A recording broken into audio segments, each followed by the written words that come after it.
মুহূর্তে সবচেয়ে বড় খবর, দ্য বিগ ব্রেকিং নিউজ। আপনারা দেখছেন সঙ্গে প্রগতি। সঙ্গে প্রগতি ইউটিউব চ্যানেলের পক্ষ থেকে সবাইকে স্বাগত জানিয়ে শুরু করছি আজকের প্রতিবেদন। আজকের প্রতিবেদনের মূল বিষয়বস্তু, দিল্লির মসনদ কার দখলে। আম আদমি পার্টি, কংগ্রেস, বিজেপি এবং সিপিআইএম, মূলত এই চারটি রাজনৈতিক দলের মধ্যে হাড্ডাহাড্ডি রাজনৈতিক লড়াই। দিল্লি কার দখলে থাকবে তা কিন্তু ঠিক করবে 5ই ফেব্রুয়ারি দিল্লির রাজধানীর ভোটদাতারা। ফলাফল জানাবার তারিখ হচ্ছে 8ই ফেব্রুয়ারি, অর্থাৎ ফলাফল কিন্তু জানতে পারা যাবে আগামী 8ই ফেব্রুয়ারি। তার আগে দেখা যাচ্ছে যে অরবিন্দ কেজরিওয়াল আম আদমি পার্টি, নাকি নরেন্দ্র মোদীর বিজেপি, নাকি রাহুল গান্ধীর কংগ্রেস, নাকি সিপিআইএম যেহেতু অল্প আসনে লড়াই করছে, মানে প্রতিদ্বন্দ্বিতা করছে মাত্র 7টি আসনে, সেক্ষেত্রে এখানে তো সিপিআইএম এর অতটা লড়াই নয়, অনেক সীমিত লড়াই। সেক্ষেত্রে দেখা যাচ্ছে মূলত তাহলে 3টি রাজনৈতিক দলের মধ্যে একেবারে হাড্ডাহাড্ডি লড়াই, কারণ প্রত্যেকেই কিন্তু 70টি আসনে কিন্তু প্রার্থী দিয়েছে। বিজেপি কিন্তু জোট শরিক করে এখানে প্রার্থী দিয়েছে এবং দেখা যাচ্ছে দিল্লি শাসন করার দায়িত্ব কিন্তু দেবেন ভোটদাতারা। তা কিন্তু জানা যাবে 8ই ফেব্রুয়ারি। মুখ্য নির্বাচন কমিশনের তরফ থেকে কিন্তু নির্বাচনের দিনক্ষণ তারিখ কিন্তু একেবারে ঠিক করে দেওয়া হয়েছে।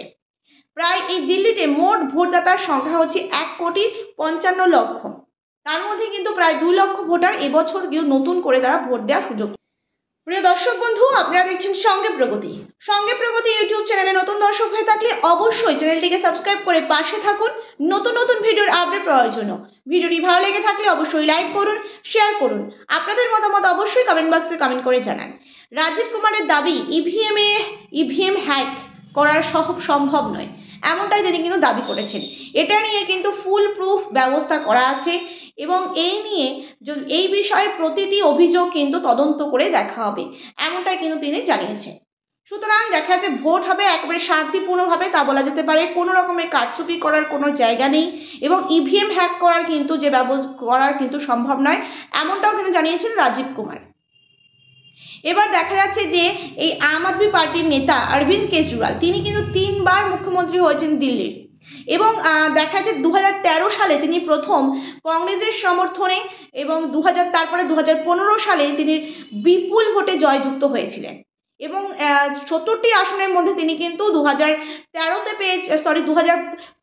পেয়েছিল প্রায় 67টি আসনই তিনি কিন্তু পেয়েছিলেন, অর্থাৎ 67টি আসনে তার ঝুলিতে গিয়েছিল এবং পরবর্তীতে 2020 সালে যখন নির্বাচন হয়েছিল পুনরায়, সেখানে তিনি কিন্তু আবারও পুনরায় মুখ্যমন্ত্রী পদ গ্রহণ করেছিলেন, সম্ভব হয়েছিল তার পক্ষে এবং সেখানে তিনি কিন্তু 70টির মধ্যে 62টি আসনে কিন্তু তিনি জয়লাভ করেছিল। এবার দেখা যাচ্ছে যে কিন্তু প্রশ্ন হলো, দীর্ঘকালীন তিনি কিন্তু জেলে বন্দী থেকেছিলেন ইতিমধ্যে, তা কিন্তু আমরা সকলেই জানি এবং তার বিরুদ্ধে কিন্তু একাধিক দুর্নীতির অভিযোগ এবং লোকসভায় কিন্তু তার কিন্তু খারাপ একটা ফল হয়েছিল। তার ধাক্কা কাটিয়ে আম আদমি পার্টি কি ঘুরে দাঁড়াতে সক্ষম হবে? ঘুরে দাঁড়াতে কি পারবে আদতেও? এবং কেজরিওয়াল কি আবারও এই দলকে, অর্থাৎ এই আম আদমি পার্টির যে দল, সেই দলকে কি জেতাতে পারবে কেজরিওয়াল? কিন্তু দেখা যাচ্ছে কেজরিওয়াল, তাকে যদি আমরা বিশ্লেষণ করি, তার ব্যাপারে যদি আমরা জানতে চাই, সেখানে দেখা যায় তিনি কিন্তু লম্বা রেসের ঘোড়া। তিনি কিন্তু একবার না 3-3বার তিনি কিন্তু মুখ্যমন্ত্রী হয়েছিলেন, বিপুল ভোটে জয়যুক্ত হয়েছিল। এটাই কিন্তু সব থেকে দেখার বিষয়। তাহলে একদিকে বলা যেতে পারে যে চ্যালেঞ্জ কিন্তু একেবারে হাড্ডাহাড্ডির লড়াই বিজেপি, কংগ্রেস এবং আম আদমি পার্টির মধ্যে। কিন্তু তারপর মদের লাইসেন্স কেলেঙ্কারিতে অভিযুক্ত সাবেক উপমন্ত্রী, অর্থাৎ উপমুখ্যমন্ত্রী মনীষ সিসোদিয়ার একেবারে প্রথমেই জেলে যান। পরে মুখ্যমন্ত্রী থাকাকালীন অরবিন্দ কেজরিওয়ালকেও কিন্তু জেলে যেতে হয়। 2024 লোকসভা নির্বাচনের সময় প্রচার করার জন্য তিনি সাময়িকভাবে ছাড়া পান, পরে আবার তাকে কিন্তু জেলে যেতে হয়। এরপর তিনি জামিন পান এবং মুখ্যমন্ত্রী পদ থেকে ইস্তফা দেন। দিল্লির মুখ্যমন্ত্রী হলেন আপের আতিশ, তা কিন্তু আমরা সকলেই জানি। এর মধ্যে লোকসভা নির্বাচনে আম আদমি পার্টির একটাও কিন্তু আসনে যেতে নেই। সব থেকে কিন্তু বড় যে বিষয়, চ্যালেঞ্জ কিন্তু এখন তাহলে একেবারে হাড্ডাহাড্ডি। কংগ্রেসের সঙ্গে জোট করেও তারা কিন্তু জিততে পারেনি। দিল্লির যে 7টি আসন, সেই 7টি আসনে কিন্তু লোকসভা নির্বাচনে জিতেছিল বিজেপি। তাহলে কি এবার বিজেপি জয়যুক্ত হবে?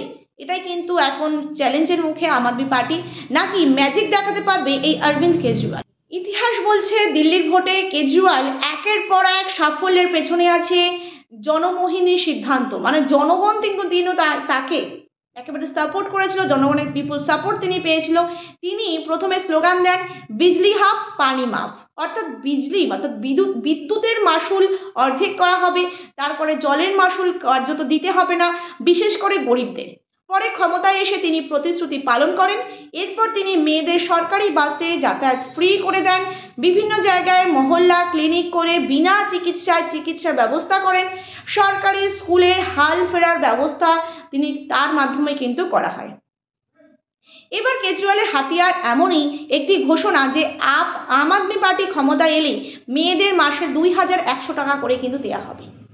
পশ্চিমবঙ্গ লক্ষ্মীর ভাণ্ডার, মধ্যপ্রদেশের লাডলি বাহেনা, মহারাষ্ট্রে কর্ণাটকে এই ধরনের প্রকল্প তৃণমূল, বিজেপি এবং কংগ্রেসকে ক্ষমতায় আসতে কিন্তু সাহায্য করেছে। দিল্লিতে কি কেজরিওয়ালের এই প্রকল্পের জেরে ক্ষমতায় আসতে পারবে? আম আদমি পার্টি ইতিমধ্যেই দলীয় স্তরে এই প্রকল্পের জন্য মেয়েদের নাম কিন্তু নথিভুক্ত করেছে। লাখ লাখ নারী তাদের নাম কিন্তু নথিভুক্ত করেছে। বাঙালি প্রধান চিরঞ্জন পার্ক এলাকায় 1200 নারী তাদের নাম কিন্তু নথিভুক্ত করিয়ে ফেলেছে ইতিমধ্যেই। বিজেপির ভরসা নরেন্দ্র মোদী। বিজেপি এখনো পর্যন্ত দিল্লির জন্য কোনো মুখ্যমন্ত্রী পদপ্রার্থীর নাম কিন্তু এখনো পর্যন্ত ঘোষণা করেনি। তারা মুখ্যমন্ত্রী নরেন্দ্র মোদীর নামেই ভোট চাইছে বা ভোট চাওয়া কিন্তু শুরু করেছে, অর্থাৎ ভোটের কিন্তু প্রচার করছে। গত কয়েকদিনে প্রধানমন্ত্রী দিল্লির জন্য বেশ কয়েকটি প্রকল্পের কথা কিন্তু ঘোষণা করেছেন। অর্থাৎ প্রত্যেক রাজনৈতিক দল কিন্তু তাদের নিজেদের মতন করে মানুষের সামনে কিন্তু বিভিন্ন রকমের প্রতিশ্রুতি দিচ্ছেন। বিজেপি চাইছে লোকসভার ভোটের সাফল্য একেবারে ধরে রাখতে। সেই একই কিন্তু সাফল্যে, যেমন লোকসভা ভোটে বিপুল জয়যুক্ত হচ্ছিল, 7টি আসনে 7টিতেই জয় হয়েছিল এবং লোকসভা ভোটে ছিল মোদি বনাম রাহুল গান্ধীর লড়াই।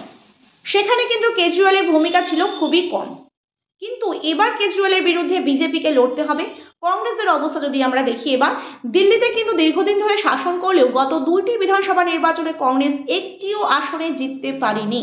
অর্থাৎ এখনো পর্যন্ত 2015 থেকে 2020 এই দুটো বছরে যে বিধানসভা নির্বাচন হয়েছে সেখানে কিন্তু আসন সংখ্যায় শূন্য একেবারে কংগ্রেস।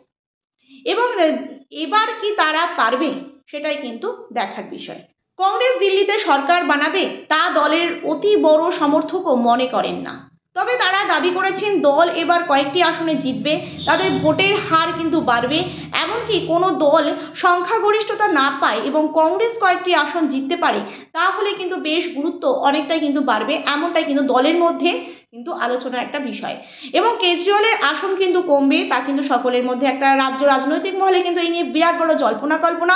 দীর্ঘদিন ধরে দিল্লিতে সাংবাদিকতা করা গুলশান তিনি জানিয়েছেন যে এই মুহূর্তে যা অবস্থা তাতে কেজরিওয়ালের আসন কিন্তু কমবে, তবে তিনি সরকার বানাতেই পারেন, এমনটা কিন্তু আশঙ্কা রাখছে। অর্থাৎ লোকসভা নির্বাচনে যাই ফল হোক না কেন সরকার গঠন কিন্তু কেজরিওয়ালই করবেন, এমনটাই কিন্তু আম আদমি পার্টির তরফ থেকে এমনটাই কিন্তু রাজ্য রাজনৈতিক মহলে বিশাল সারা শব্দ পড়ে গিয়েছে। তার আগে দর্শক বন্ধু জানিয়ে রাখি, নতুন দর্শক হয়ে থাকলে অবশ্যই চ্যানেলটিকে সাবস্ক্রাইব করে পাশে থাকুন। নতুন নতুন ভিডিওর আপডেট পাওয়ার জন্য ভিডিওটি ভালো লেগে থাকলে অবশ্যই লাইক করুন, শেয়ার করুন। আপনাদের মতামত অবশ্যই কমেন্ট বক্সে কমেন্ট করে জানান।